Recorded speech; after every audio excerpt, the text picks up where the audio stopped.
Si mama. Okay na? Yan sinasabi ko sa'yo, ma eh. Takaw mo sa kanin eh. Sa baba, ma ha? Yan, tingnan mo. Hindi na naman makahinga. Yan sinasabi ko sa'yo, ma.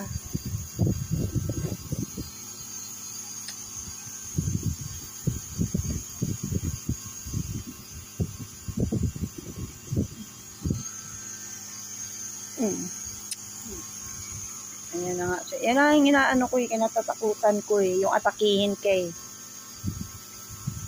Buti na lang meron tayo nebulizer dito.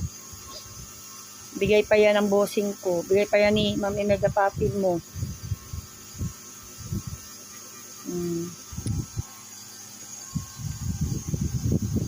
Yan na, mas baba. Baba,